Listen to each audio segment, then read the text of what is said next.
Pour la première fois dans l'histoire, la Russie n'est plus en mesure d'envoyer des équipages ou du fret vers la station spatiale internationale.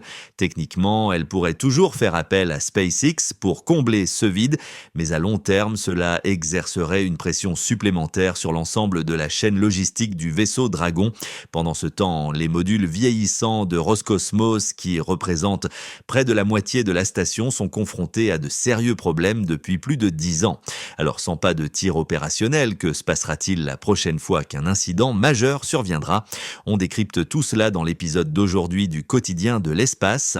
La station spatiale internationale, symbole de la coopération mondiale, devait à l'origine disparaître dès 2016. C'était d'ailleurs l'un des objectifs du plan de la NASA en 2009, motivé par des inquiétudes très concrètes, la fatigue structurelle provoquée par les cycles thermiques extrêmes en orbite et par des charges dynamiques constantes. Alors pourquoi est-elle toujours là aujourd'hui? L'explication officielle de la NASA est simple: tirer le maximum de valeur scientifique et technologique de l'ISS. Et c'est vrai, mais ce n'est pas toute l'histoire. La véritable raison, c'est la vitesse à laquelle la technologie a progressé. Aujourd'hui, on compte au minimum 2 missions habitées vers l'ISS chaque année, auxquelles s'ajoutent 2 ou 3 vols cargo. Et à chaque mission, sans faire de bruit, on envoie du matériel plus moderne, plus performant, destiné à réparer, moderniser ou remplacer des systèmes vieillissants. En clair, la station est maintenue en vie morceau par morceau. En réalité, sur la plupart des vols cargo, environ 20 à 30% de la charge utile n'est même pas dédiée à la science. C'est de la maintenance domestique. Des équipements comme les panneaux solaires déployables e-Rosa, de nouveaux systèmes d'élimination du CO2, des générateurs d'oxygène améliorés ou encore des matériaux spéciaux pour colmater des fissures. Et la deuxième raison est directement liée à la première. En 2010, la Chine a officiellement annoncé son projet de station spatiale Tiangong. Construite bien plus tard, sa durée de vie s'étendra naturellement bien au-delà de celle de l'ISS. Si la station spatiale internationale avait été retirée trop tôt, cela aurait créé un vide, un véritable monopole en orbite basse dans lequel la Chine aurait pu s'installer sans concurrence.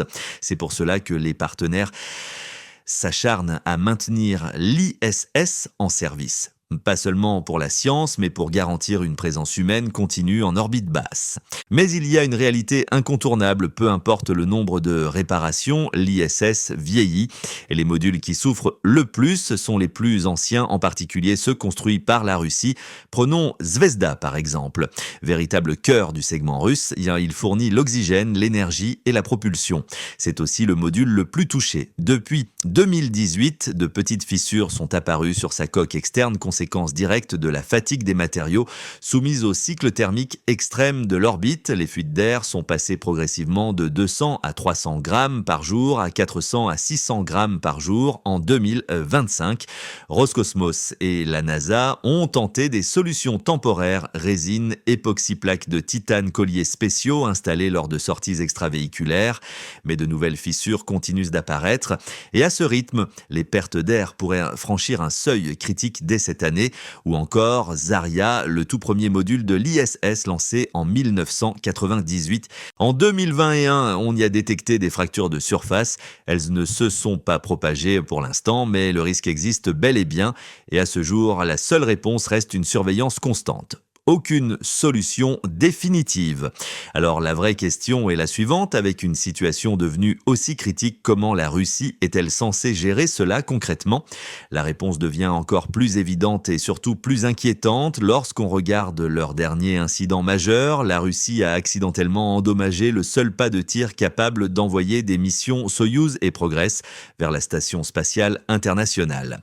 Plus précisément, lors du récent lancement de Soyouz MS-28, un grave problème est survenu sur le pas de tir Soyouz de Baïkonour, une infrastructure en service depuis les années 1960. Sa conception repose sur une ingénierie soviétique classique. La fusée repose sur une massive structure en béton avec une profonde tranchée de flammes en dessous, tandis que les bras de soutien, les ombilicaux et la cabine de service sont positionnés juste sous la section moteur. Cette cabine de service montée sur des rails permet aux techniciens d'accéder à la base de la fusée pour connecter les câbles, inspecter les moteurs moteur et préparer la phase d'allumage. Le problème, c'est que cette cabine qui aurait dû être verrouillée en position ne l'était pas correctement avant le lancement. Lorsque les moteurs de Soyouz se sont allumés, l'échappement à très haute vitesse a créé une zone de basse pression dans la tranchée de flammes, aspirant la cabine hors de sa position dissimulée. Son bouclier thermique frontal a alors agi comme une immense voile captant le flux d'air, arrachant toute la structure de ses rails avant qu'elle ne soit projetée dans la tranchée et pulvérisée. Avec la cabine détruite, le pas de tir est aujourd'hui incapable de soutenir le moindre lancement de Soyouz ou de Progress. Cela signifie que la Russie a temporairement perdu son unique site de lancement, capable d'envoyer équipage ou ravitaillement vers l'ISS. Roscosmos affirme que les réparations ne prendront que quelques semaines, mais selon plusieurs experts, il faudra au minimum 6 mois pour une remise en service complète. Et la conséquence la plus immédiate, la prochaine mission de ravitaillement, Progress prévue pour décembre, devrait désormais être retardée. Cela signifie aucun nouvel équipement scientifique en montée et même aucune livraison de nourriture fraîche. Si pendant cette période, l'un des modules russes rencontre un nouveau problème comme une fuite d'air, le seul espoir repose sur le fait que l'équipage dispose déjà à bord des outils et du matériel nécessaire pour intervenir. Et ce n'est pas une inquiétude théorique. Dès 2021, des évaluations techniques conjointes de Roscosmos et de RKK Energia avertissaient qu'environ 80% des systèmes du segment russe, y compris Zvezda Zarya, mais aussi les vaisseaux Soyouz et Progress, avaient déjà dépassé leur durée de vie nominale, estimée à 10 à 15 ans. Cela implique un risque réel de défaillance en cascade impossible à corriger depuis le sol, voire même lors de missions de maintenance. Vladimir Soloviev, ingénieur en chef d'Energia, l'a exprimé sans détour. Une fois les systèmes totalement épuisés, des défaillances irréparables peuvent commencer. En 2023, le directeur de Roscosmos, Yuri Borisov, a confirmé cet avertissement, déclarant que la majorité du matériel russe de l'ISS était désormais hors garantie et prévoyant une vague de panne après 2025. Ce risque imminent est d'ailleurs l'une des principales raisons pour lesquelles la Russie a décidé de quitter le programme ISS en 2028 plutôt qu'en 2030 afin de limiter sa responsabilité liée à ces systèmes vieillissants.